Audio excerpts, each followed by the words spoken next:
Di sini gua akan memberikan informasinya ketika Anda gagal bayar di pinjol ilegal, itu datanya dikemanakan, Bang.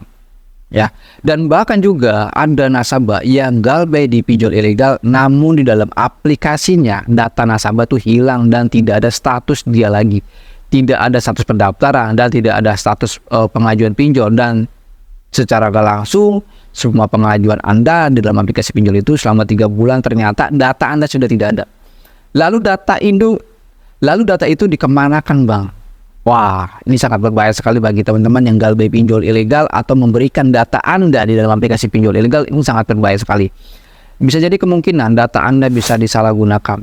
Disalahgunakannya tuh seperti apa? Oke, kita akan bahas dalam video ini, dan teman-teman saksikan video ini sampai selesai, dengarkan, dan Anda setelah menonton video ini dan juga praktekkan. Dan teman-teman juga di sini yang belum join ke dalam grup Telegram, silakan saja join. Untuk link grupnya ada dalam deskripsi, tinggal diklik saja. Dan teman-teman yang mau bantu, yang mau support channel ini agar cepat berkembang, silakan saja klik tombol subscribe dan juga like-nya. Oke, nggak lama-lama kita langsung saja masuk ke dalam pembahasannya.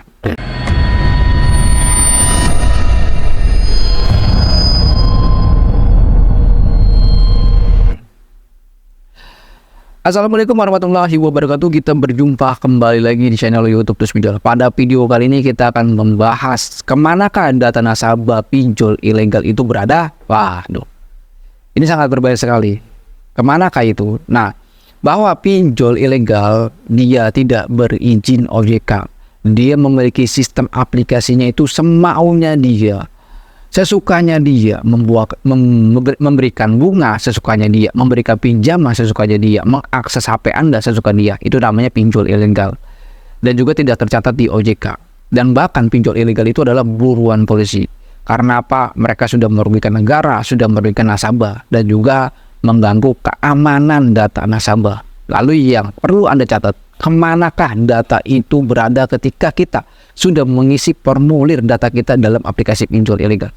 Nah, di sini sebagai pengalaman saja yang kita perlu ketahui, dan di sini kita bahasa agak sedikit ala-ala IT ya, walaupun bukan ala-ala IT. Jadi kita akan berikan informasinya karena kita berpengalaman dalam bidang itu juga.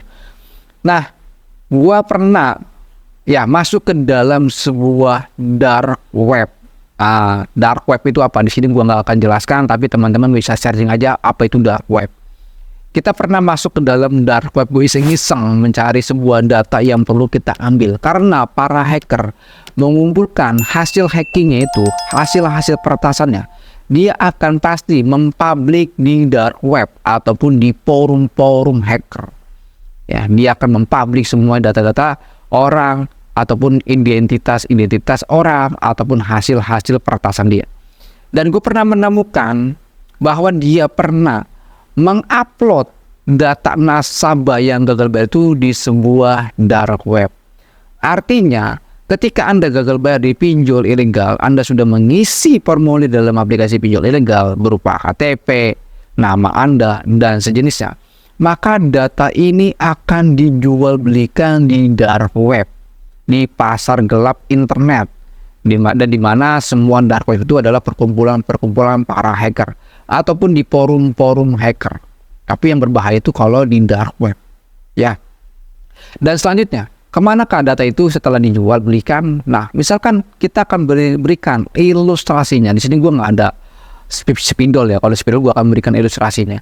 Di sini gue akan berikan coba narasi gue ataupun materinya akan gue sampaikan. Yang pertama, ketika data itu dijual, lalu ada yang membelinya, ya, ini data ini bisa dipergunakan duplikat pemilu. Waduh, ngeri. Ini bahas politik, kita bukan bahas politik, tapi ini kita bahas yang ilustrasi saja. Data Anda bisa dibuatkan pemilu, duplikat pemilu. Jadi Anda itu tidak pemilu, tapi data ini dibelikan untuk pemilu. Makanya di tahun 2019 itu banyak sekali katanya kecurangan, yang katanya jumlah penduduknya lebih lah, yang begitulah ya, selain sebagainya. Itu contoh kecilnya. Dan juga ketika ada orang yang mendapatkan data Anda, ini bisa diambil untuk register nomor. Makanya Anda nggak usah heran, banyak sekali nomor-nomor yang nyepam Anda ya untuk penagihan utang. Pasti Anda bingung, ini nomor banyak banget sih. Nah, bisa jadi nomor itu diregistrkan dengan data Anda sendiri. Jadi Anda tidak merasa meregister SIM card tapi tiba-tiba data kita dipakai ya oleh orang lain untuk register nomor. Ini sangat berbahaya sekali, bro. Kalau nomor ini dipergunakan untuk tindakan kriminal cyber, waduh, Anda yang kena setelah dilacak oleh pihak kepolisian.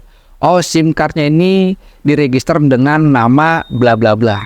Karena polisi ataupun vendor bisa mengecek data Anda cuman pakai SIM card aja. Waduh, ngeri kan tuh. Itu contoh kecilnya, kita berikan 2 sampel aja. Jadi teman-teman akan bertanya-tanya, bang, data gua dikemanakan setelah gua gagal pinjol ilegal? Dijual.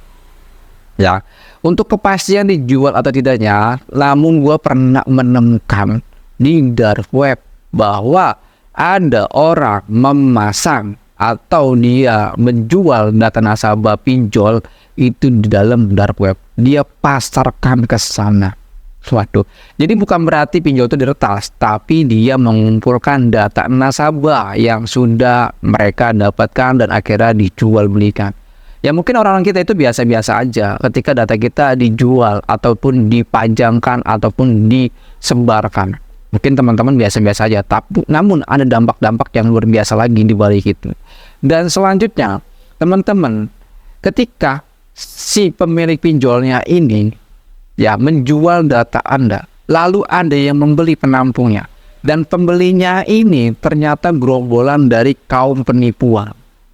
Nah, setelah